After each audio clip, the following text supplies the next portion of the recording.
Alan, so it was really great catching up with you on the farm the other day, and thanks for your time there. It was the first time I've been on the farm, but just going through the herd and having a look at what you've bred over the last few years I was very intrigued by that, because it was quite unique to what I've seen on a lot of other farms. So can you please just elaborate a bit more as to when you started, how you started, parent stock, and just give us a broad history of Alden Buffalo.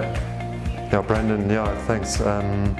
We bought our initial founding herd back in 2004, 2005, sourced mainly from Mike Inglesakis, Envia de Jager, East African genetics, and started with a small herd, a nucleus herd that grew over the years up until about 2010, and then I started looking more at other phenotypes and bloodlines, and brought in quite a lot of buffalo from Hunt Africa, Kruger genetics, and mixed them in. And then I've mainly bred with East African bulls onto that parent stock.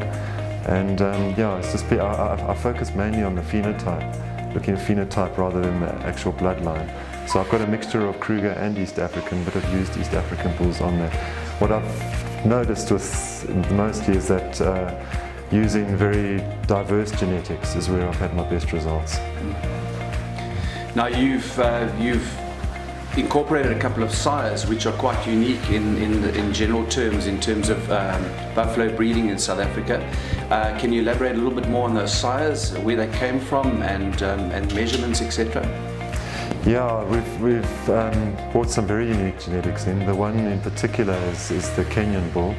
We named him the Kenyan bull because he comes from a zoo in Austria, where they source their genetics mainly from some region in Kenya.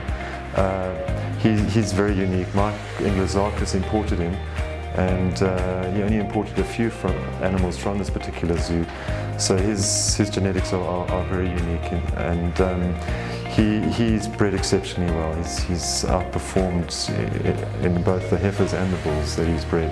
He only bred a few of them, so we don't have a lot of his genetics.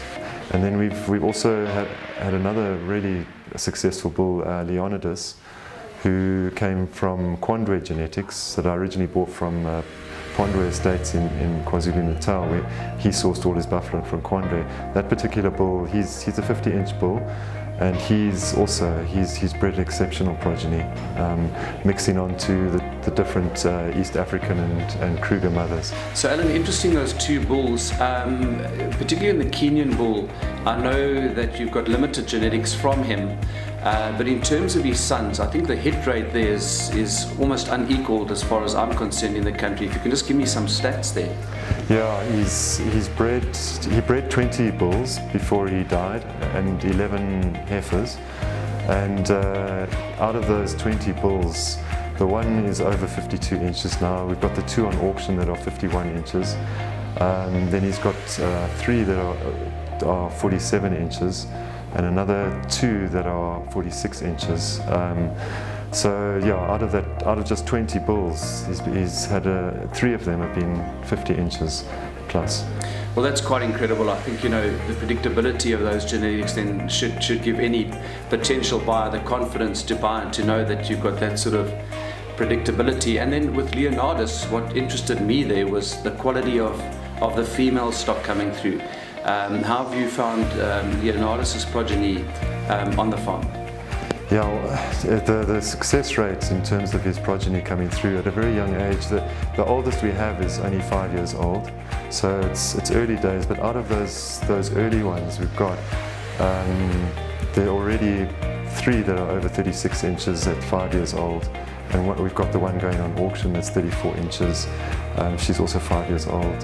So yeah, there's a lot of promising ones coming up that are showing the similar potential. Well, that's quite incredible. I mean, for the herd there to have those combined genetics, coming on auction. Regarding the auction, Alan, we've got some special lots. First time ever, two brothers going head to head, 51 inches. I know you've recently measured them, so if you can just give us, a brief description of what they are, and also then that beautiful female that's coming on. Yeah, so we're very excited to offer these two bulls. It was quite a big decision to offer them. They're both of very similar measurements. The one bull is Kipkita. He comes from a mother from Carcliffe, who's East African, and he was measured recently now with the calipers at 51 inches, and yeah, at 7 years, 7 months. And then the other bull, Jalimo, he's a little bit younger, he's 7 years, 2 months. He measured 51 and 1/8, and he comes from a mother who's Kruger cow from Hunt Africa Genetics. Both beautiful bulls.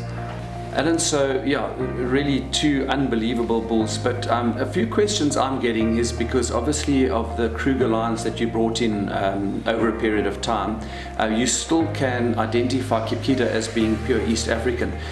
Can you explain that to us, please? Yeah, I keep careful records of where the animals have come from, and this particular mother, she was caught in the Carcliffe herd by Lindsay Hunt, and yeah, the original Carcliffe herd comes from the Shingweni herd, which originate from the Lisbon Zoo, which are East African genetics.